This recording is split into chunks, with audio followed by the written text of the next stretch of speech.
What's going on, you guys? Theo here with the big review, back yet again with another King of Fighters All-Star video. Happy Monday to all of you. I hope you all enjoyed your weekends. Today we are going to be taking a look at another set of questions that have been left for me in my comment section, Discord, Reddit, and all the rest, as we do a Monday Q&A session. But before we get into all of that and more, make sure you smash that like button and subscribe, and let's go ahead and get into the video.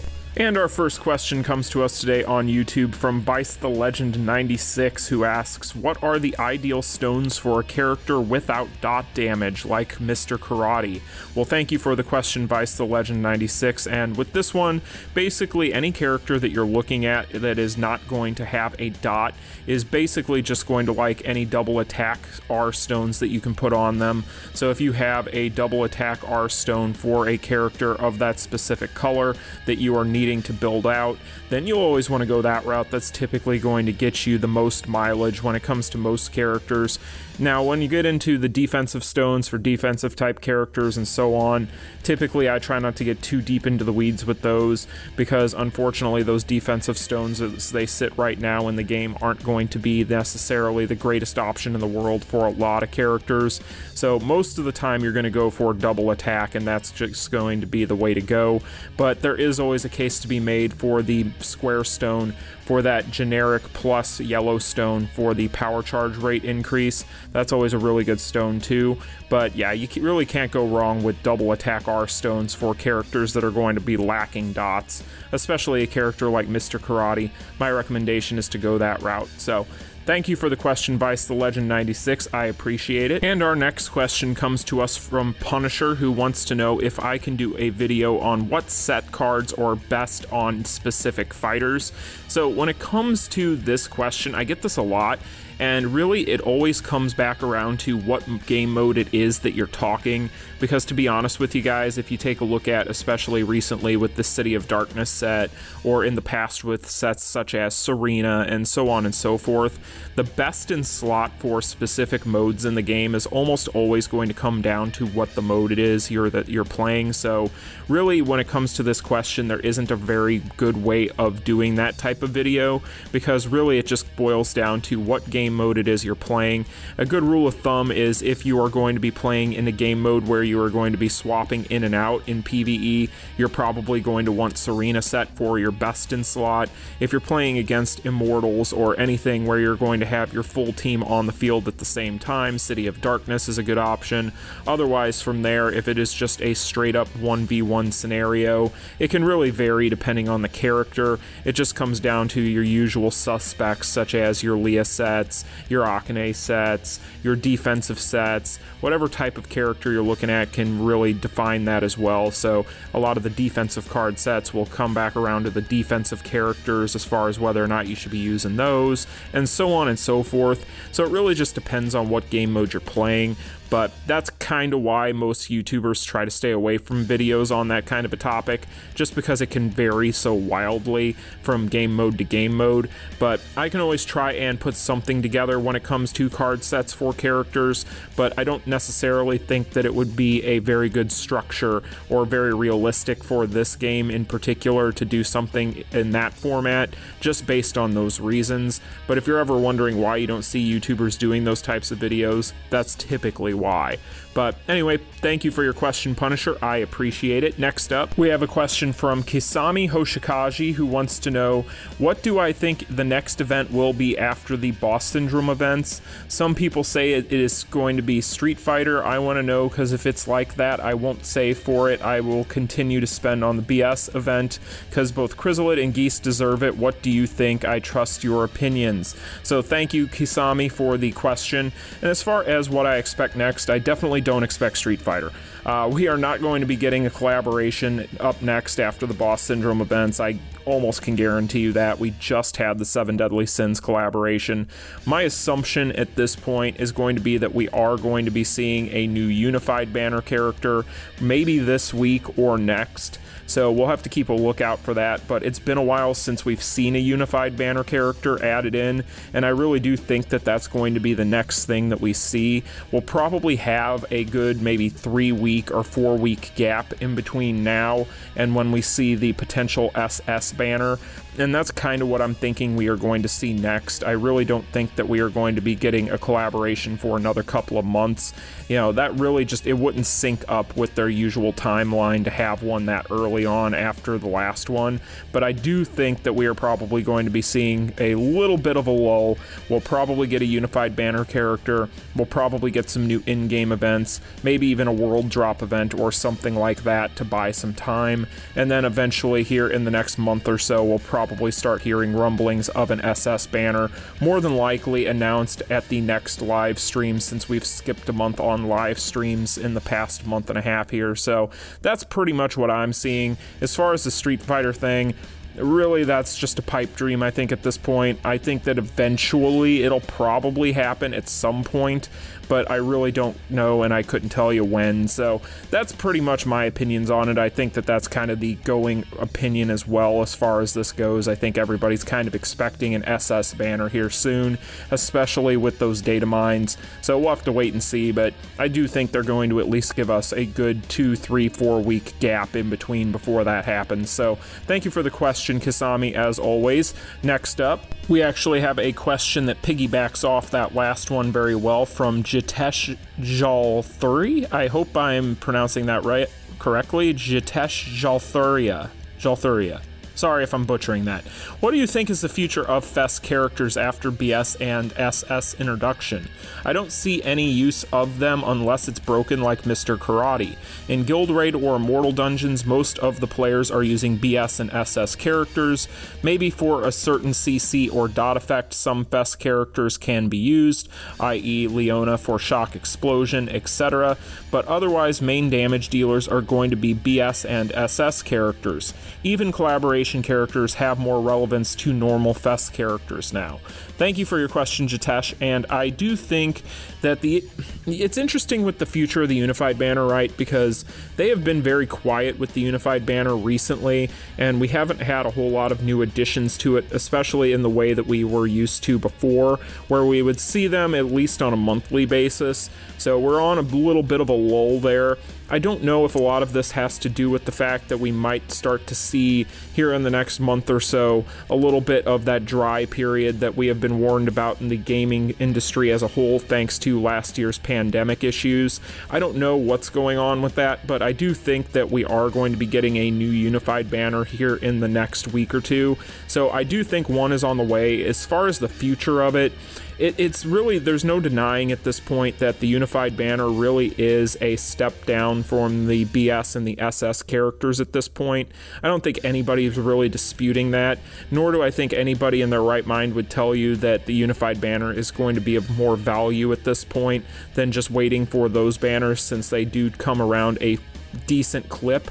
So, you know, it's one of those things where it's tough to tell. I think if they were smart, they would try to make the unified banner character strong, because I do think that if they want to try and get people to spend on their tokens, on their rubies, and so on and so forth, and then therefore for their business model help them as far as having them people spend more money and feel more interested in spending money, or feel more pressured to whenever they release these limited banners, to go that route, since that way they would have things that they would have to consider pulling on before these limited banners, so everybody wasn't, you know, stashing every little ruby that they got.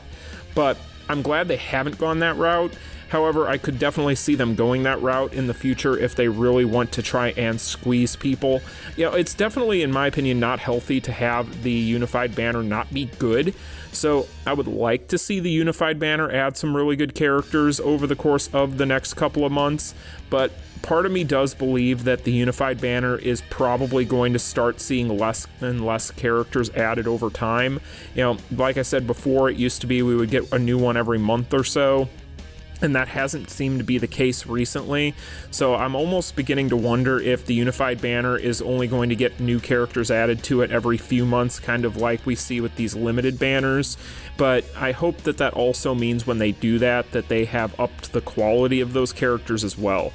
So we'll have to wait and see. It's tough to know, but you're right, everybody is definitely going to be turning towards the BS and the SS characters for good reason. I mean, the BS and the SS characters tend to be fan favorites. They tend to be characters that are extremely powerful. So I do see why people go that route, and I do agree that the unified banner has taken a major hit with those limited banners, but I do think that we will be getting a new unified banner character here soon, so we'll have to wait and see how they stack up. So thank you for the question, Jitesh. Sorry if I butchered your username. Next up, we have a question from Nevermore, who asks, what's the tier list for PvE and PvP? Thank you for the question, Nevermore. I appreciate it. When it comes to the tier list for PvP, we actually have a series of videos with Saint here on the channel where he actually has his own tier lists for PvP.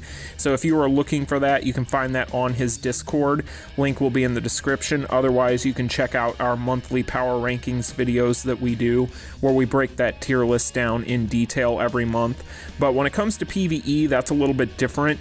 PvE is its own different monster, and the reason why you don't see a lot of us at YouTube do those types of tier lists is because it can wildly vary depending on the mode, and it's very tough to find a way to properly weight characters for PvE sometimes in a tier format, because a tier list doesn't necessarily or wouldn't necessarily tell the whole story when you really sit down and think about the sheer amount of different game modes in PvE.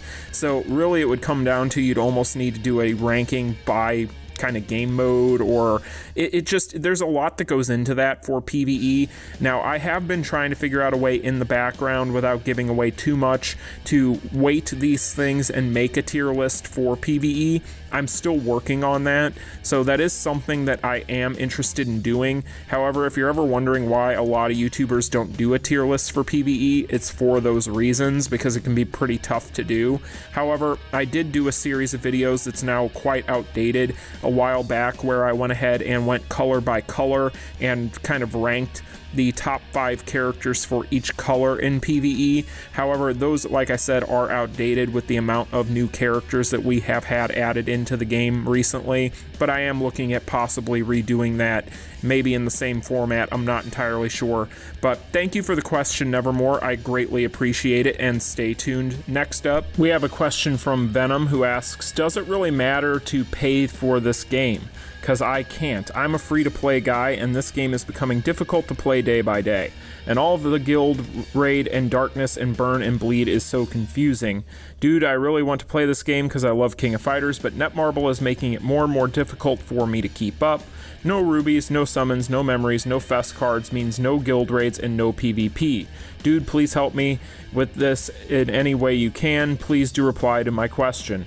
Well, thank you for the question, Venom. Now, with this one, it really isn't necessary that you pay for this game, and I know a lot of people like to try and, you know, whether they're just joking around or whatever the case may be, or maybe they rarely watch the videos and just jump in when I do summon sessions and so on. People like to give me trouble saying that, you know, oh, well, you know, I bought all my rubies and this, that, or the other thing. When have you guys actually seen me actually physically buying rubies on this channel? That's a legitimate question, right? So typically when I get anything, it's usually a package for a collaboration or a limited banner event, right? I'll get a package that has some tokens in it, and that's what I'll do. Now, I know I've talked about this in the past before, but I do like to pick up the monthly subscriptions, because those monthly subscriptions, for what they are very good value. But I really don't believe in just buying packages of rubies and things like that, and rarely will I recommend them. Typically, if I'm going to recommend a package, it's going to be token packages and things like that. So the reason why I buy the token packages, for those of you wondering, when I have so many rubies I'll save over time, is because I use that to pad my spending and stop myself from using all of my rubies. Because if you take a look at the secret shop and you take a look at the prices of the ruby packages, those ruby packages are extremely overpriced. And when you really sit down and break down how much a ruby stash is worth in actual IRL money, it gets into the point where it's astronomical and kind of ridiculous. So when it comes to the token packages, there is a ton of value there. I always recommend the token packages to any number of players, whether they are dolphins, minnows, whales, whatever the case may be. I will point out the token packages for a reason, because you'll end up saving yourself a ton that route than you would if you were just trying to buy a bunch of rubies. Because buying rubies in this game, outside of the subscription boxes and things like that, where you're getting rubies every day for logging in for a month, which those have really good value, as I've mentioned, it doesn't make sense to buy actual ruby packages 99% of the time, because the ruby packages typically are not that great. So that's why I do that, because honestly my stash of rubies is worth more than it would end up costing me just to get those token packages. So that's kind of why I do that. It helps me to pad my spending and save my rubies just that much easier, but it's also just better value than it would be just going in with my rubies, because those rubies, those packages, if you add up, for instance, that's 62,000 rubies that I had. I won't count the 10,000 extra that I had for the free login rubies that we had before the BS characters came out. That is a lot of money in rubies if you really break that down. So that's why I try to save my rubies as best I can, especially being a YouTuber, having to keep up again with content and things like that. You know, that can be very, very strenuous. So that's why I'll do those types of things. But I really don't think that you have to spend money. I think the bigger thing that people need to realize is that, for instance, like myself as a good example, I've been playing this game literally since day one of launch on global, so I have not missed a single day of login. I have always done my dailies. I might have missed one daily here or there off and on specific days, but really I have never missed a login day, and I have grinded my account for over a year at this point, and so have the rest of us YouTubers for the most part. If you take a look at our content and see our rosters, see our accounts, we have been grinding since day one. So my best advice on this is be patient. This game is not designed for you to be able to do all of these things in the first week that you play it. You really do have to be patient, because there's a lot of content. There's a lot for people to do. And that's a good thing, because that means that even if you are a player that is brand new to the game, you aren't going to be running out of things that you can do very quickly, and you should be, as long as you are playing correctly and planning things, and you're going in and you are prioritizing the right stuff. If you're doing all those things, you should have a steady drip of new content to play each week. So it's one of those things where you'll gradually be able to do more and more as you go, but don't feel pressured on this kind of stuff. If you ever do feel like going in and spending anything on the game, as I've already mentioned, my recommendation is always going to be those subscription packages and token packages, because I feel like that's where all the value is. But I do not think that it is necessary, because the main reason being, you're not in competition with anybody. This is a game that you can largely just play on your own free time and play with yourself. So you don't need to worry about having to be in competition with this person or that person or whatever the case may be, unless you're talking about championship, which is an entirely different topic. So thank you for the question, Venom. I hope that answers it. Now, the next thing I do want to talk about briefly here, and then we'll go ahead and end today's video. I had a ton of people ask me about Resident Evil Village, Resident Evil 8, whatever you want to call it. So everybody has heard that I've been playing that a lot this weekend, and for those of you who are not aware, I am an enormous Resident Evil fan ever since childhood. I've played every single game. Actually, I am, in the background, a little known for doing speed runs and things like that on those games. I've always been very big into that community, but when it comes to Resident Evil Village, so far I would say about maybe 8 hours into it or so from the past 24 hours, and so far I am a big fan of it. There are things I don't like, obviously, but hey, you can say that about any game. But down the road, if you guys want me to, I can always do a video on that. That's up to you guys. You'll have to let me know in the comments section, but so far I'm enjoying it. So thank you guys so much for the questions. If you enjoyed the video, like, share, and subscribe. I'll see you in tomorrow's video. Peace. Continue.